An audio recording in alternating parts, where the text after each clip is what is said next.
Some historical works are so important they change the way we see the world. These are called seminal works. These works have stood the test of time and had an enduring effect on our civilization. The Magna Carta was a legal document that changed the lives of the English people. It guaranteed rights for the people and made the king subject to the law. Isaac Newton's work discussing gravity and the laws of motion changed our understanding of physics.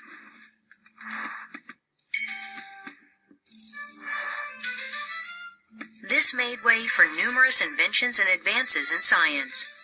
The Declaration of Independence and the Gettysburg Address are two seminal works from the United States.